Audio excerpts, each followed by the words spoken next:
Hello जी। तो आज के पहले वीडियो में आज हम बात कर लेते हैं, एक और पीएसयू बैंक उठा लेते हैं जिसका कल रिजल्ट आया। कंपनी का नाम है क्यूको बैंक और कंपनी का मैं मार्केट कैप की बात करूं तो 67,000 करोड़ का इसका मार्केट कैप है। अब ये तो हमें समझ में आएगा कि पीएसयू बैंक है, पीएसयू बैंक है और पैन इंडिया फैला हुआ है, पैन इंडिया फैला हुआ है। अब देख लेते हैं इसकी कहानी क्या चल रही है, इसमें ग्रोथ कितना आ रहा है। अगर मैं ओवरऑल लोन बुक की बात करूं तो ओवरऑल लोन बुक तो बढ़ा 18% से वाई वाई लेवल पे और 3.4% से क्वार्टर ऑन क्वार्टर लेवल पे, है ना। तो हमें हमने क्या निकाला था कि भाई पूरे सिस्टम का जो एक बेसिक रेट ग्रोथ है वो है 15-16% के आसपास। तो उससे तो थोड़े ज्यादा पेस पे ग्रो कर रहा है, तो मतलब लोन बुक का ग्रोथ रेट इज सेटिस्फैक्ट्री या अबव एवरेज कह सकते हैं, अबव एवरेज कह सकते हैं। मतलब कोई धमाकेदार ग्रोथ नहीं है तो कोई बुरा ग्रोथ भी नहीं है। 18% is decent enough growth for a bank, है ना। और उसके ऊपर से पीएसयू बैंक भी है। बट अब देखते हैं हम प्रॉब्लम कहाँ आ रही है। अगर हम प्रॉब्लम में देखने जाएं तो इनकी पहले भी यही प्रॉब्लम थी कि इनका जो डिपॉजिट ग्रोथ था वो डिपॉजिट ग्रोथ था 7.4% on a Y level. Loan book बढ़ा 18% से और उसके अगेंस्ट में डिपॉजिट्स बढ़े सिर्फ 7.5% से। तो ये जो गैप आ रहा है, ये गैप आ रहा है, ये ज्यादा टाइम तक सस्टेन नहीं रह पाएगा। क्योंकि अगर आपकी डिपॉजिट का पेस ऑफ ग्रोथ नहीं बढ़ेगा तो आपकी लोन बुक के पेस ऑफ ग्रोथ को नीचे खींच के ले आएगा, क्योंकि आपके पास पैसा ही नहीं आएगा। एक जैसे हमने समझा है कि बैंक एक प्लेटफॉर्म बिजनेस ही तो है कि एक तरफ से पैसा उठाता है, दूसरी तरफ लेंड करता है। तो जब आपका डिपॉजिट रेट बहुत समय तक नीचे रहेगा, बहुत समय तक नीचे रहेगा, तो आपको आपको अपनी लोन बुक ग्रोथ को इस लेवल पे सस्टेन करने में दिक्कत आएगी। अगर हम बात करें उससे पहले कि लेवरेज की, कि भाई कितने टाइम्स लेवरेज है, क्या कि ये और ज्यादा डेट उठा सकते हैं क्या। तो ये ऑलरेडी 9.8 टाइम्स लेवरेज है ना। तो ऑलमोस्ट 10 टाइम्स लेवरेज है। अब ये लेवरेज में शायद 11 टाइम्स या 12 टाइम्स चले भी जाए, बट वो उसमें उसमें इतना ज्यादा कंफर्ट नहीं रहेगा। इनको आगे चल के अगर ये इतना ज्यादा इनका लेवरेज बढ़ जाता है तो इनको आगे चल के क्यूआईपी करना पड़ेगा। क्यूआईपी क्या होता है कि इक्विटी बेच के आप अपना पैसा उठाते हो आगे फ्यूचर ग्रोथ के लिए। तो यहाँ पर ये थोड़ी सी चीज देखनी है कि अपनी डिपॉजिट ग्रोथ कैसे बढ़ाएंगे, क्योंकि डिपॉजिट ग्रोथ जब तक नहीं पड़ेगा तब तो या तो वो लोन बुक ग्रोथ को नीचे ले आएगा या बैंक को क्यूआईपी करना पड़ेगा। तो जैसे इक्विटी बेस बढ़ जाएगा, है ना। तो आपकी आपकी इन शॉर्ट क्या होगा, आपका आपका percentage of holding in the company will go down, क्योंकि इक्विटी बेस भी बढ़ गया, है ना। अगर मैं लोन बुक साइज की बात करूं तो ऑलमोस्ट ऑलमोस्ट 1,90,000 करोड़ का इनका लोन बुक हो गया है ना। अगर अब थोड़ा सा लोन बुक सेगमेंटेशन के बारे में बात कर लेते हैं। जैसे बाकी सारे भी कुछ कुछ पीएसयू में हमने देखा था कि इनका एक ओवरसीज का डिवीजन होता है और एक डोमेस्टिक डिवीजन होता है। तो यहाँ पर ओवरसीज डिवीजन तो है 15% का और डोमेस्टिक है 85% का। अब दोनों में ग्रोथ रेट देख लेते हैं, क्या कहानी है ना। अगर मैं ग्रोथ रेट की बात करूं तो डोमेस्टिक वाला सेगमेंट तो बड़ा है 19.16% से। मतलब आपका ज्यादा पेस पे ग्रोथ आया है डोमेस्टिक वाले सेगमेंट्स पे। और जबकि जो ओवरसीज वाला सेगमेंट है उसने तो ग्रोथ के नंबर को सप्रेस करने में ही मदद करी है और वहां पर से ग्रोथ आई है 9% की। तो मतलब 85% जो आपका मेजोरिटी पोर्शन है वो तो बढ़ रहा है 19% से भी ज्यादा रेट पे। बट जो आपका जो बचा हुआ 15% का ओवरसीज का सेगमेंट है उसने सारी ग्रोथ को नीचे लाने का काम किया, क्योंकि वो सिर्फ 9% पे बढ़ा, 9% की ग्रोथ आई, है ना। अगर मैं कासा रेशो की बात करूं तो CASA ratio Y Y level पे तो इंप्रूव किया है but quarter on quarter level पे डिटीरियोरेट ही किया है। अगर मैं वाई वाई लेवल की बात करूं तो 53 बेसिस पॉइंट्स का इंक्रीज आया था कासा रेशो की बात हो रही है। तो कासा रेशो में 53 बेसिस पॉइंट्स का इंक्रीज आया था, मतलब 0.53% का इंक्रीज आया था। वहीं अगर क्वार्टर ऑन क्वार्टर की बात करें तो 63 बेसिस पॉइंट्स का डिक्रीज आ गया, मतलब 0.63% गिर गया लास्ट क्वार्टर से कासा, है ना। और अभी करंटली है 38.62% पे, है ना।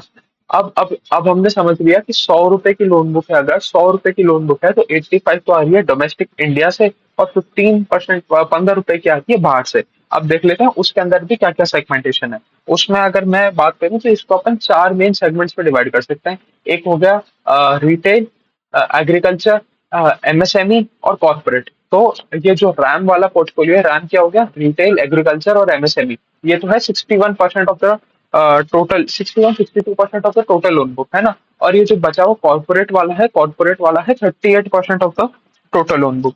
अब इनका कंट्रीब्यूशन और उसकी बात कर लेते हैं, क्या ग्रोथ रेट रेट हर एक सेगमेंट की। तो सबसे पहले सबसे बड़े से स्टार्ट कर लेते हैं। तो जैसे मैंने आपको बताई कि ये 38-39% के आसपास की इनकी कॉर्पोरेट बुक है और कॉर्पोरेट बुक में ग्रोथ देखने को मिली ग्रोथ देखने को मिली 20% वाई लेवल पे, और क्वार्टर ऑन क्वार्टर फ्लैट ही रह गया, कुछ आधा आधा परसेंट के आसपास ही डिग्रोथ मिला, मतलब मोटा मोटी फ्लैट ही था। क्वार्टर ऑन क्वार्टर लेवल में कोई इंप्रूवमेंट नहीं हुआ, बट वाई लेवल पे 20% का ग्रोथ आया इनके कॉर्पोरेट लोन बुक में। वहीं अगर हम रैम वाले पोर्शन की बात कर लें, देखो आपको हर कंपनी में रैम का पोर्शन, रैम पे फोकस कर रहे हैं, ये सारी चीजें कर रही हैं, ये आपको देखने को मिलेगा। तो रैम से हमें समझना है, रैम का मतलब है रिटेल, एग्रीकल्चर और एमएसएमई, है ना। तो रैम वाली ओवरऑल बुक तो बढ़ी 19% से, और 19% से वाई और 4.6% से क्वार्टर ऑन क्वार्टर। अब उसके अंदर के सेगमेंट्स देख लेते हैं, हर एक मतलब तीनों तीनों सेगमेंट किस पेस पे ग्रो करे। तो इनका जो सबसे बड़ा सेगमेंट है वो है रिटेल का, जो पूरी लोन बुक का 26% है, और वो ग्रो किया 21% से वाई लेवल पे। एग्रीकल्चर सबसे नेक्स्ट सबसे बड़ा सेगमेंट है, वो है 15% का, वो ग्रो किया 20% से। और एमएसएमई जो नेक्स्ट 20% है, वो ग्रो किया 14% से। तो रैम वाले पोर्टफोलियो में सबसे कम ग्रोथ देखने को मिली हमें एमएसएमई में। अब एक बार पूरा लोन बुक हम वापस रिवाइज कर लेते हैं क्या हुआ, है ना। आपकी 100 रुपए की लोन बुक है, 85% है इंडिया की, 15% है बाहर की, है ना। अब जो इंडिया वाली बुक है उसको हम और फर्दर सेगमेंटेशन करेंगे तो चार सेगमेंट मिलेंगे हमें, कॉर्पोरेट, रिटेल, एग्रीकल्चर, एमएसएमई, है ना। अब इसमें सबसे बड़ा पोर्शन है कॉर्पोरेट का। कॉर्पोरेट क्यू ऑन क्यू तो फ्लैट रहा, और वाई लेवल पर 20% का गेन मिला। उसके बाद आ जाता है हमारा रिटेल। रिटेल का 26% कॉन्ट्रीब्यूशन है, और 21% की ग्रोथ दिखाई। वह फिर आ जाता है एग्रीकल्चर। एग्रीकल्चर 15% कॉन्ट्रीब्यूट करता है और 20% का ग्रोथ दिखाया, और एमएसएमई 20% कॉन्ट्रीब्यूट करता है और 14% का ग्रोथ दिखाया, है ना।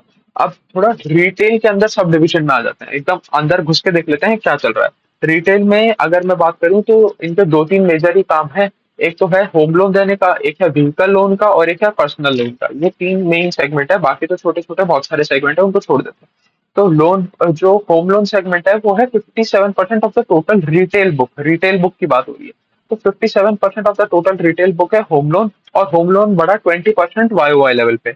अगर मैं नेक्स्ट की बात करूं तो वो है 33% है व्हीकल लोन्स। व्हीकल लोन्स है 33% की, एक सेकेंड, बिल्कुल व्हीकल लोन्स है 33% के आसपास, जिसमें 34% का वाई ग्रोथ आया। और फिर है पर्सनल लोन सेगमेंट, जिसमें सिर्फ 7% का वाई लेवल पे ग्रोथ आया। अगर अब हम बात कर लेते हैं नेट इंटरेस्ट इनकम बैंक की, तो बैंक की नेट इंटरेस्ट इनकम तो बढ़ी है 12% वाई लेवल पे, है ना। और ऑपरेटिंग प्रॉफिट बढ़ा है 10% पे, है ना। अब देखो, अब समझते हैं कि नेट इंटरेस्ट इनकम का पेस तो ज्यादा था as compared to operating profit का ग्रोथ। अब ये कैसे हो सकता है? देखो, जो हमारा कंट्रीब्यूशन होता है, मतलब अगर हम बैलेंस शीट देखने जाए तो हमारे पास होता है net interest income. Net interest income के बाद आती है हमारी अदर इनकम। अदर इनकम को ऐड करते हैं टोटल इनकम। टोटल इनकम में से हटा देते हैं हम ऑपरेटिंग एक्सपेंडिचर, तो हमें मिल जाता है ऑपरेटिंग प्रॉफिट। तो इसका मतलब जो एक्सपेंडिचर का रेट ऑफ ग्रोथ है वो ज्यादा है आपके नेट इंटरेस्ट इनकम की ग्रोथ से, है ना।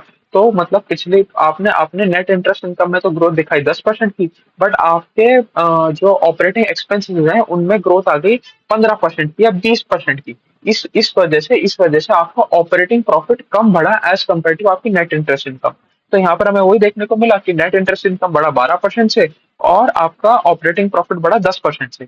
बट वहीं अगर मैं पैट की बात करूं तो पैट तो बढ़ गया 147% वाई लेवल पे। वाई लेवल पे 147% बढ़ गया। अब ये कैसे हो सकता है? ये तभी हो सकता है जब आपका जो प्रोविजन वाला कंपोनेंट है वो कम हो जाए। प्रोविजन क्या है? प्रोविजन ये है कि आगे चल के मैनेजमेंट को लगता है कि हमारा कुछ लोन खराब हो सकता है, तो उसके लिए हम आज ही पैसा साइड निकाल के रखते हैं कि भाई वो जब लोन खराब होएगा तो ये हमारे प्रॉफिट में से पैसा निकाल के हमने रख दिया जो हमें आगे चल के हेल्प करेगा।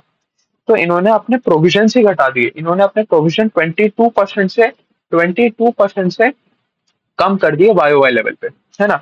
तो ये चीज हमें देखनी पड़ेगी कि हमें ये प्रोविजन कम किस वजह से हुआ है। क्या मैनेजमेंट को आगे चल के रिस्क कम लग रहा है, या मैनेजमेंट ने प्रॉफिट दिखाने के लिए प्रोविजन कम कर दिया? जैसे हमने कल जना स्मॉल फाइनेंस बैंक के बारे में पढ़ा था, उन्होंने तो अपना प्रोविजन कवरेज रेशो नीचे घटा दिया था जिससे हमें थोड़ा सा प्रॉफिट देखने को मिले, तो वो चीज खराब है। बट यहाँ पर मैनेजमेंट ने ऐसा ऐसा प्रॉफिट दिखाने की वजह से नहीं किया। और ये हमें पता कैसे चलता है? प्रोविजन कवरेज रेशो से। प्रोविजन कवरेज रेशो अभी भी 95-96% के आसपास मेंटेन्ड है ना। तो ये तो बहुत अच्छी बात है। इससे हमें क्या पता लगा कि प्रोविजन कम हुए और पीसीआर भी मेंटेन्ड है। इसका मतलब आपकी हमारी एसेट क्वालिटी सही डायरेक्शन में जा रही है। और मैनेजमेंट को आगे चल के जो इन्होंने लोन दे रखा है उस पर रिस्क कम लगता है, मतलब ज्यादा चांसेस नहीं लगते कि उस पर कोई डिफॉल्ट होगा। इसकी वजह से उसके सामने अभी कोई ये लोग प्रोविजन ही नहीं कर रहे, इसलिए उसके सामने अभी कोई प्रोविजन ही नहीं कर रहे। अगर मैं पैट की बात करूं क्वार्टर ऑन क्वार्टर लेवल पे, तो क्वार्टर ऑन क्वार्टर लेवल पे पैट बढ़ा 4.8% के आसपास से, है ना।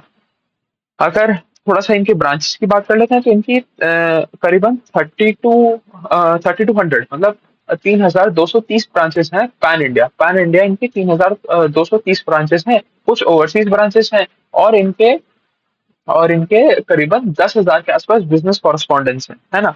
अगर अब आ जाते हैं हम कॉस्ट ऑफ फंड्स पे, तो कॉस्ट ऑफ फंड्स में फाइनली कॉस्ट ऑफ फंड्स में हमें डिक्रीज देखने को मिला क्वार्टर ऑन क्वार्टर लेवल पे, और 4 बेसिस पॉइंट्स से कॉस्ट ऑफ फंड्स नीचे गिर गए और अभी है 4.8% पे, है ना। जिसकी वजह से हमें निम्स में एक्सपेंशन देखने को मिला, निम्स 5% से बढ़ गए, और 5%, सॉरी 5% से नहीं बढ़े, 5 बेसिस पॉइंट से बढ़े, मतलब 0.05% से बढ़ गए, है ना। और अभी करंटली है 3.29% पे। अगर हम इनका आरओए देखें, तो आरओए में तो वाई वाई लेवल पे देखने जाओगे तो बहुत बड़ा जंप मिलेगा, क्योंकि पहले इनके एसेट क्वालिटी कोई बहुत खास हुआ नहीं करती थी, बहुत खराब ही इनका नंबर्स थे। Gross NPA net NPA number कुछ 5-6 के आसपास के ग्रॉस एनपीए के नंबर्स थे, तो इसलिए उस टाइम तो इनका आरओए कुछ था ही नहीं, तो 0.28% के आरओए से 0.7% का आरओए आ गया वाई वाई लेवल पे। और क्वार्टर ऑन क्वार्टर लेवल की बात करें तो फ्लैट रहा। सेम केस आरओई का है कि आरओई 7% से बढ़ गया 13.5% पे।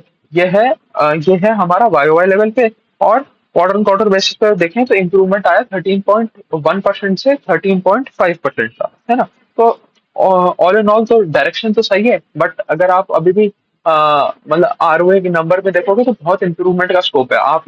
आप इसके आसपास की लोन बुक, मतलब जैसे अगर आप कोटक महिंद्रा बैंक की बात करें तो करीबन उसकी शायद जहां तक याद आ रहा है 4 लाख करोड़ के आसपास की लोन बुक है, तो उसका आरओए इज अबव 2, है ना। और यहाँ पर आरओए कभी एक के भी ऊपर नहीं गया, तो स्कोप तो बहुत है बट डायरेक्शन सही है, तो हमें ट्रेंड ही देखना है और डायरेक्शन सही आ रहा है ना। अगर एसेट क्वालिटी की बात करें तो एसेट क्वालिटी भी इंप्रूव की है, इनका ग्रॉस एनपीए नंबर 3.3% पे आ गया है, जो पहले करीबन आज से 2 साल पहले करीबन 5-6% पे हुआ करता था। नेट एनपीए नंबर भी 0.78% पे आ गया है, उसमें भी इंप्रूवमेंट देखने को मिला है। प्रोविजन कवरेज रेशो तो 95% का है ही, और स्लिपेजेस भी 1% पे आ गए। बस अब इसमें लास्ट चीज हमें क्या ध्यान रखनी है कि इनकी 1+ बीपीटी बकेट्स में थोड़े से एडिशन हुआ है, तो उस वजह से उस पर हमें थोड़ा ध्यान देना है कि ये एडिशन क्यों हुआ और ये कहीं ग्रॉस एनपीए में जाकर रिफ्लेक्ट ना करे। तो यही थी कहानी यूको बैंक की। तो अभी के लिए तो इतना ही रखते हैं, चलिए, थैंक यू।